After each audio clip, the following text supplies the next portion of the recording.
안녕하세요. 백수를 부르는 심리학의 돈두렁입니다. 오늘은 사이코패스와 소시오패스의 공통점과 차이점을 얘기해 보도록 하겠습니다.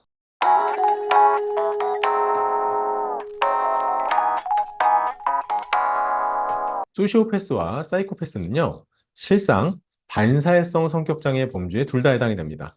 그렇기 때문에 각각의 특징과 행동 양식에서 비슷한 것들이 있지만 어떤 부분에서 차이가 있는지 그것에 대해서도 오늘은 공통점, 차이점을 얘기해 보도록 하겠습니다. 먼저 공통점에 대해서 이야기를 하려고 하는데요. 둘 다 사회적인 규범을 무시하고 법을 어기고 다른 사람의 권리를 침해하는 행동을 합니다. 반복적으로 거짓말을 하고 다른 사람을 조종해서 자신의 이익을 얻으려고 하고요. 상대방이 고통을 느끼거나 그럴 때도 그러한 마음을 잘 느끼지도 못합니다. 그리고 죄책감을 느끼지 않는 경향을 보인다라고 하는데 이 죄책감에 있어서는 소시오패스와 사이코패스가 차이를 보이긴 합니다. 그렇다면 차이점에 대해서 얘기를 할 텐데요. 먼저 감정적인 부분, 정서적인 부분에서요. 소시오패스는 정서를 인식을 하긴 합니다. 하지만 피상적이죠. 깊이 있는 마음을 잘 못 느끼기 때문에 내 마음도 잘 모르고 상대방의 마음을 잘 모르죠. 그러다 보니까 쉽게 감정 기복을 보입니다. 그리고 충동적인 양상을 보이게 되죠. 반면 사이코패스는요, 감정을 거의 느끼지 못합니다. 사이코패스들은요, 표정의 변화가 많이 없는 경우도 있고 상황에 맞는 그러한 정서를 느끼지 못하기 때문에 상황에 맞는 표정을 하지 못하는 경우들도 있습니다. 그리고 너무 당연한 얘기겠지만 타인의 감정을 공감하지도 못하고요. 특히 죄책감을 느끼지 못하는 경우들이 많이 있습니다. 그래서 제가 품행장애 청소년들을 심리검사할 때는요, 이 죄책감의 유무가 어떠한지를 잘 살펴보면서 이 아이가 품행장애로 끝날 것인지 아니면 반사회성 성격장애로 연결이 될 것인지를 예의주시해서 보는 포인트이기도 합니다. 다음으로는 대인관계 양상입니다.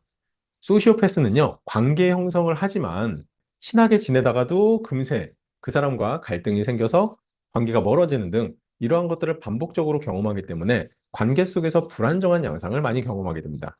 사이코패스는요, 겉보기에는 굉장히 매력적인 사람으로 보이기도 합니다. 자신감이 넘쳐 보이기도 합니다. 이유는 감정을 못 느끼기 때문에 불안한 상황에서 이들은 불안한 모습을 보이지 않겠죠. 그러다 보니까 불안감이 높은 사람들 입장에서는 이러한 사람들을 보면 굉장히 부럽기도 하고 쉽게 불안해지는 자신의 모습과 반대되는 매력을 가진 사람으로 느끼기도 합니다. 하지만 그렇게 되는 이유는 뭐예요? 감정을 느끼지 못하기 때문입니다. 그리고 이들도 관계를 형성하고 유지하지만 실상 이들이 형성하는 관계는요, 필요에 의한 관계일 뿐입니다. 그렇기 때문에 이들은 착취적으로 남에게 필요한 부분만 뽑아내고 남에게 필요한 부분만 내가 취하고 나면 그 사람과의 관계는 쉽게 깨져버리게 되는 경우들이 많이 있죠. 특징적인 행동을 얘기하자면요. 소시오패스는 충동적으로 예측할 수 없는 행동을 하게 되는 경우들이 많이 있습니다. 그러다 보니까 폭력적인 모습을 보이기도 하고 이러한 면이 관계 속에서 드러나다 보니까 쉽게 관계가 깨지기도 하고 그리고 사람들과의 관계가 유지되는데 불안정한 양상을 보이게 되겠죠. 반면 소시오패스와 다르게요. 사이코패스는 충동적인 것이 아닌 계획적인 행동을 합니다. 오히려 냉정하게 어떠한 계획에 따라서 그 행동을 이행하기도 하죠. 때로는 자신의 필요를 위해서는요, 위험을 감수하는 행동도 하기도 합니다. 그렇기 때문에 어떠한 피해가 생기고 어떠한 상처를 입을 걸 알지만 내가 얻고자 하는 것을 얻기 위해서는 그러한 것들을 감수하면서도 행동을 한다는 거죠. 그래서 소시오패스는요, 우리와 함께 이 사회를 살고 있는 경우가 많이 있습니다.